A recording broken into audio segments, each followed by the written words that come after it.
La bienvenida para el director de Nueva Acrópolis, Pastas Adrián Ramos, con un nuevo tema dentro del espacio Cucharadas de Filosofía. Estamos a vísperas de concluir un nuevo año lectivo y para los estudiantes y los padres de familia también, a veces es complicado poder orientarles cuál es la mejor carrera que pueden seguir en los años futuros. Desde la filosofía, ¿cómo podríamos orientarles a este segmento de la población, tanto a los padres de familia como a los chicos estudiantes? Bien, buenas noches, Gustavo. Qué bueno compartir acerca de esta temática que resulta siempre un dilema, ¿no? Entre padres e hijos y el mismo estudiante que se encuentra en esa dicotomía, en qué camino tomar, en qué sentido seguir. Y comúnmente suele privilegiarse el lado económico, el lado del empleo, el lado del trabajo. De los ingresos. De los ingresos. Del salario, justamente. En ese sentido, se trata de elegir una carrera que rinda económicamente, que pueda proveer en ese sentido al futuro profesional. Y poco se va tomando en cuenta otros elementos más profundos dentro de ese ejercicio profesional, que es lo que la tradición llama como vocación. Es decir, ese no solo como un gusto, sino responder a su ser. Ese responder a su ser, un llamado del alma, esa actividad mediante la cual la persona al realizarla o al ejecutarla se siente realizado. Y por ello la diferencia con el gusto, ¿no? Quizá el pensar que elijo algo que me gusta, sí, me puede gustar ahora, pero después puede cambiar eso, ¿no? Una vocación, ¿cómo se la diferencia? Porque va perdurando en el tiempo, ¿no? Y se puede ir viendo ciertos elementos para definir o ser más claro en la vocación de la persona. Es como cuando hemos visto, ¿no? De pronto chicos o jóvenes, sean varones o señoritas, que dicen, quiero ser veterinario porque me gustan los animalitos. Claro, puede tener un gusto, pero ese gusto es lo suficiente como para permanecer y formar una carrera y, si se quiere, hasta un estilo de vida enfocado al curar a los animales, ya es otro cantar. Claro, justamente. Y se le puede ver si ese estudiante, siendo desde niño y ha crecido adolescente, joven, ha ido teniendo ese mismo sentido de afinidad, ¿no? Si desde pequeño era afín a los animales, si desde pequeño los quería curar de alguna manera, si desde pequeño se preocupaba porque estén bien, entonces quizá esa carrera universitaria de veterinaria pueda responder a su vocación. Por eso es que la vocación es algo con lo que se nace. Pero ¿cómo descubrir esa vocación? Porque todos supongo que tenemos una vocación. Se puede hablar mucho, se puede leer libros, se puede conversar con las personas, pero al final la vocación la termina descubriendo uno a través del contacto directo con esa actividad. Es que hay que probar. Si es que no pruebo a ver si me gusta o no me gusta esa actividad, no puedo descubrir mi vocación, porque a veces no me doy la oportunidad. Por ejemplo, alguien que quizá nunca quiso ver la cocina ni de cerca, ¿no? Jamás meterse, quizá un hombre incluso con prejuicios de que no, pues la cocina es para las mujeres, por ejemplo. Entonces nunca se dio la oportunidad, pero cuando por alguna emergencia, accidente u obligación le tocó, descubrió que sí, es algo que le gusta. Y no solo le gusta de un momento, empieza a combinar sabores, empieza a tener cierto grado de, como decía, de realización al ejecutar esta práctica y termina descubriendo que es todo un mundo del cual quiere participar. Entonces a eso me refiero con que para descubrir la vocación es necesario probar, arriesgarse. Ahora, claro, en una carrera universitaria no nos vamos a arriesgar a probar 5. Eso mismo le iba a decir. Justamente, ¿no? Y por eso es que han nacido, no sé qué tan cercano o lejano, estos elementos de horas preprofesionales, de vinculación con la colectividad. En mi tiempo los llamábamos rumbos culturales, diferentes tipos de actividades que pudieran ser una forma de probar, de descubrir. Si bien son una herramienta, aquí ya también está relacionado el rol del padre, de la madre, ¿no? A ver, probar diferentes, que es tan simple, bueno, no sé si tan simple, pero es ponerle atención a ese elemento como, a ver, que yo tengo un amigo que es diseñador gráfico. ven hijo, pasemos un día con él. A ver, enrolémonos en su... Claro, Solito amigo. el niño va a sentir fascinación y se queda ahí, ¿no? Exactamente. A ver, mijo, yo soy ingeniero civil, soy arquitecto y tengo una obra que estoy construyendo. Vamos, todo el día que pases ahí, conoce a los albañiles, conoce los materiales que utilizamos, mira cómo se trabaja en la lluvia, cómo se trabaja en el sol, cómo se trabaja en la noche, en el día, Si ya etcétera. dice, no me gusta. Claro, pero probando, decir, uy, no, en eso sí no me meto, ¿no? Ya probé y no me gusta. Y es distinto que decir, no sé si me guste, bueno, me arriesgaré a seguir ingeniería civil. Y si después no funciona. O lo que es muy común en nuestros tiempos y en nuestro medio, quieren seguir la policía o el ejército porque piensan que va a tener un salario seguro de por vida. Y no debería ser esa la guía. Exacto. Ahora, claro, muchos en ese sentido dirán, pero no, pues es necesario descubrir o más bien elegir una profesión que dé réditos. Ahora, ¿de qué me sirve alguien que se dedique a la música, es su vocación, siente realización al ejecutarla, pero no puede vivir de eso, ¿no? Claro, yo entiendo ese otro lado también. Entonces, ¿qué se prioriza más, la vocación o el aspecto económico? La rentabilidad. O la rentabilidad. Quizá no deba ser peleado.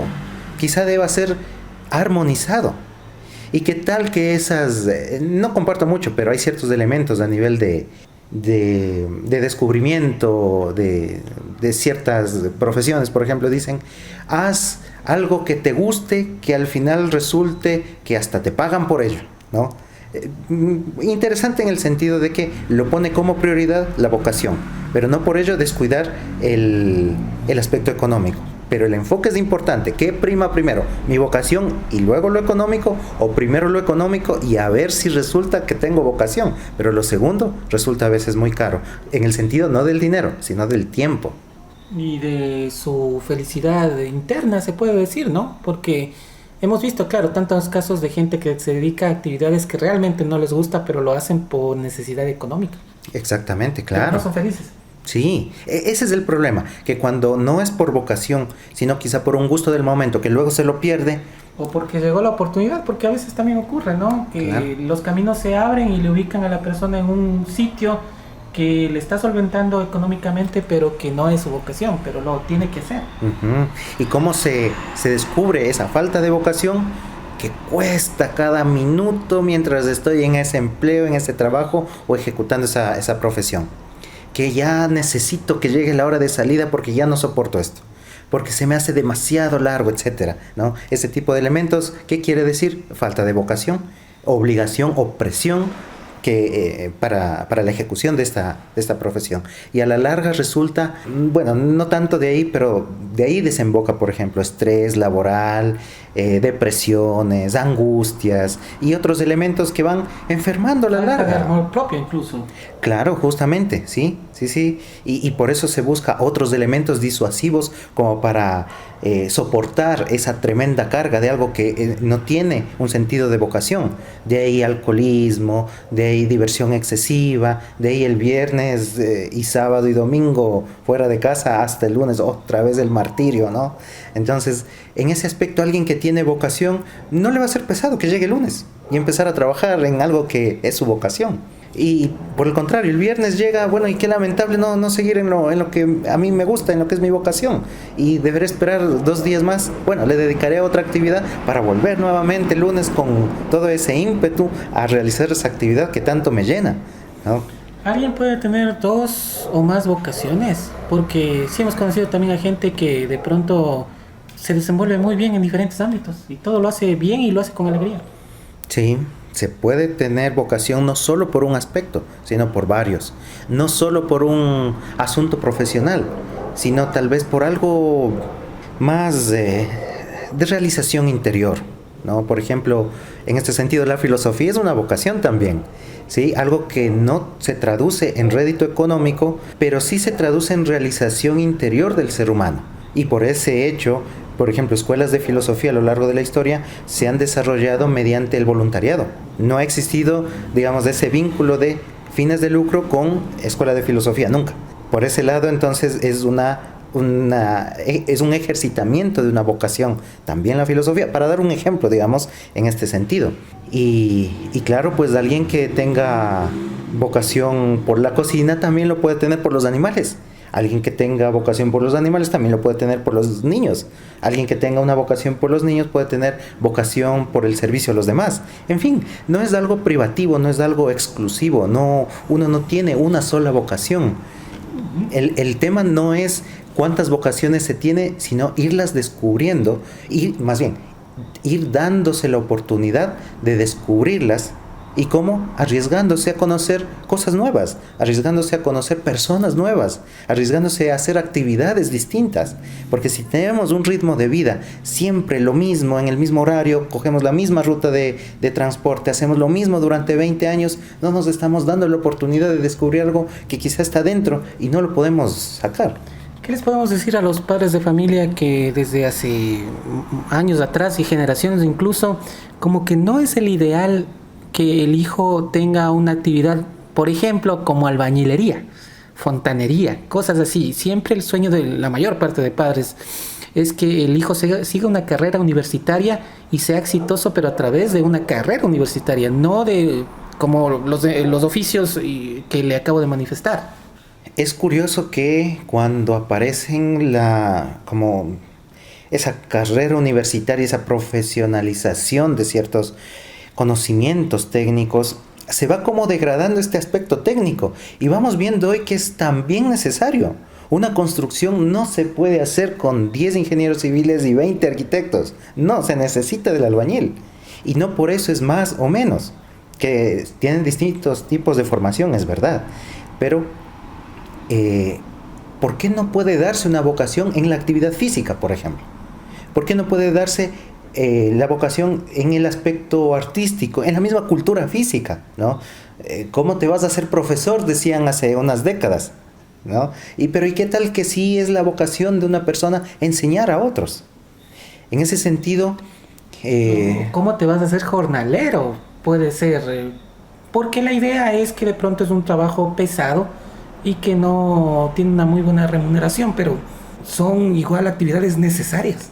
Claro, incluso recuerdo una fundación que se basaba en el voluntariado de ciertas personas a nivel del país, me recuerdo, que construían casas en lugares donde la gente no tenía dinero para una casa. Entonces iban, ellos mismos ponían el dinero, ellos mismos construían y daban casas a la gente, ¿ya? ¿Por qué no tener una vocación en ese sentido? No, eso no es privativo de una profesión. ¿A qué me refiero? Quizá la persona sea qué sé yo, administrador de empresas, un economista, pero que ese es su trabajo, pero su vocación es el construir casas para los demás, ¿ya? Entonces puede combinar ambas, y en ese sentido no podemos estar privativos de que deba ser una u otra, y por eso el destino del tiempo puede organizarse a tal punto que no solo se lo dedique ese tiempo, el día completo al trabajo, o incluso la noche, o incluso levantarme muy temprano para el mismo trabajo. Quizá sea oportuno ir organizando el tiempo tanto para la actividad del empleo, del trabajo, también para las actividades de vocación, o lo que denominaba Platón los divinos ocios. En ese sentido, el arte es irle combinando a las actividades de forma que no sea un limitante ni el uno ni el otro, y que uno pueda de alguna manera dedicar tiempo a esa realización interior, porque eso va dando fuerza, y por eso lo dije al inicio, la vocación es el llamado del alma. Al ejercitarlo, el alma se va fortaleciendo, ¿sí? Ese ser interno, como decía Gustavo, va fortaleciéndose, y quizá si ya habrá situaciones en las que, bueno, pues mi vida laboral está definida y ya estoy haciendo algo que quizá no me gusta ahora, pero bueno, además de eso, ¿cómo puedo dedicarme a mi vocación durante también el día, ¿no? Algunos minutos, algunas horas puedo dedicarlo, y en ese sentido también irme construyendo por dentro. Esperamos que estas cucharadas de filosofía sean útiles para el público que nos está escuchando. En sus palabras finales, ¿cuál sería un mensaje?